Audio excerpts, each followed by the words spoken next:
wine tasting video.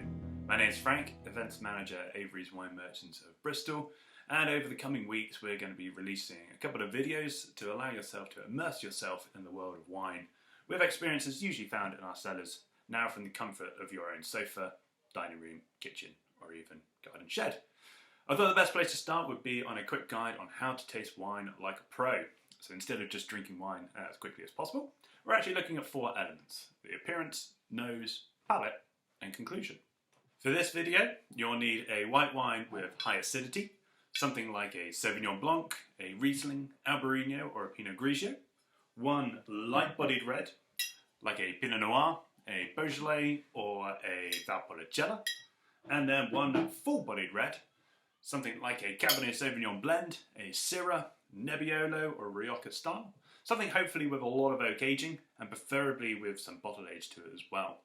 By evaluating each of these wines, we'll hopefully be getting more enjoyment out of every glass, as well as allowing you to get more clues as to what you're about to smell and taste, building the anticipation of every glass. Starting with the appearance, white wines usually start off as a nice clear, bright, pale lemon colour. As they get older, they go towards a richer, more golden appearance. But this could also be maybe if it's from a warmer climate, could have seen some oak aging, or it could be a sweeter style as well. Reds work the other way, so they start off as a deep purple, and then the colour starts to fade as they get older towards a ruby, garnet, and then tawny. You could also look for the legs and tears as they start to fall down the glass. People often think of this as a sign of quality. It is not. It's actually the alcohol and sugar, or really the glycerol that's sticking to the side of the glass. So you usually find that wines from a warmer climate, more sugar within the grapes, higher levels of residual sugar within the wine. So that's what's actually sticking to the side.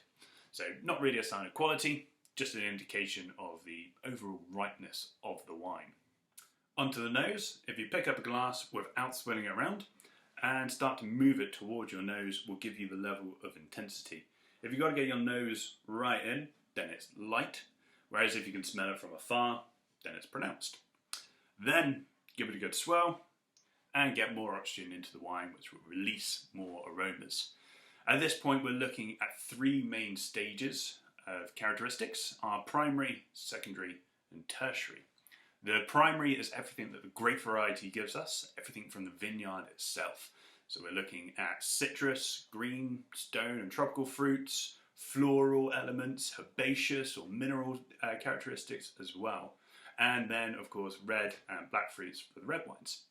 It's important to remember at this point, it's all just flavour association.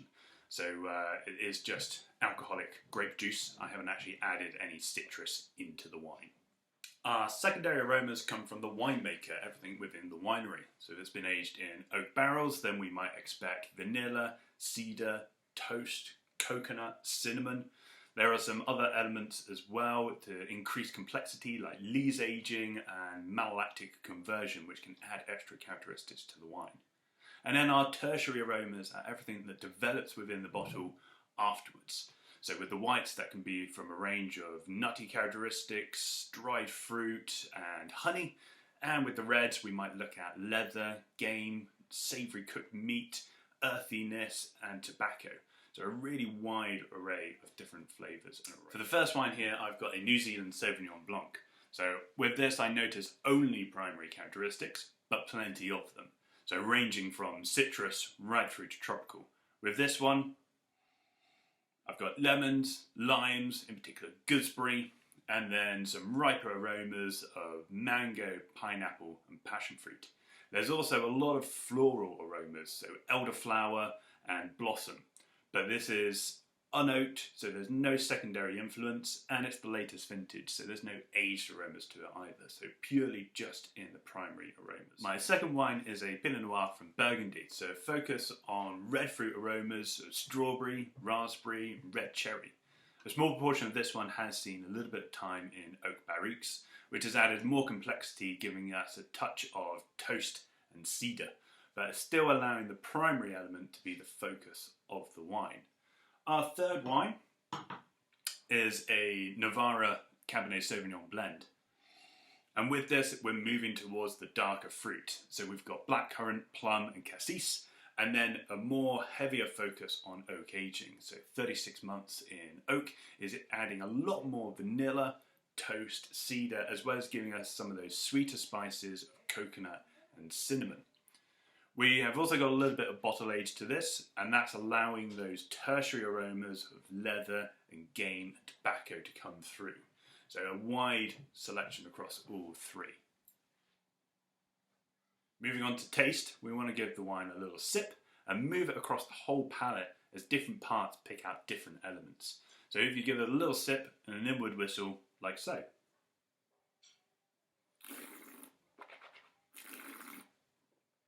Flattering, I know. But what we're doing is getting more oxygen in, which again is releasing more aromas. So the tip of our tongue is picking out the sweetness. We've got acidity on the side of the palate, so how much that saliva gland starts to kick in.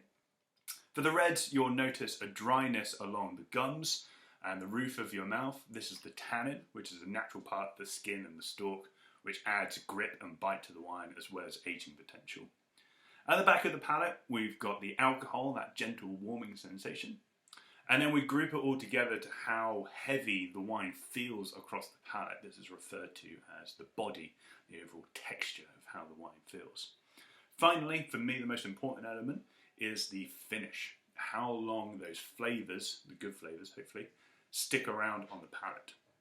Sign of a good wine is something that you can sip and come back to in a minute or two, instead of having to constantly sip it to be able to taste the wine. Sadly, it often usually reflects that in the price as well. And finally, the conclusion. Do you like it? Wine is there for enjoyment. If you do like it, brilliant. If not, then best use it for cooking. We do judge a wine on 4 parts: our balance, length, intensity, and complexity. The balance is on the palate. So each of those elements of sweetness, acidity, tannin, body, and alcohol, do they all feel in check? Or is there one element that is too high versus the others? Length is the amount of time that those flavours stuck around on the palate. As I said, the longer the length, the better the quality. Intensity is judged on the nose and the palate. Did you have to work for those aromas, or were they jumping out of the glass and slapping you in the face? And then complexity. Was there plenty of different characteristics? Were you able to single them out, or was it more of a generic citrus aroma, or could you stretch that out to say lemon peel and lime juice? You can have complex wines just within primary. It doesn't have to feature primary, secondary and tertiary, but you need to be able to describe lots of different characteristics just within that one component. Try this with each wine that you open up over the coming weeks, and hopefully you'll get more enjoyment out of every glass, more characteristics, more aromas, more enjoyment, as well as hopefully more of your money's worth. Keep safe, enjoy the wine, and we'll see you again on our next video.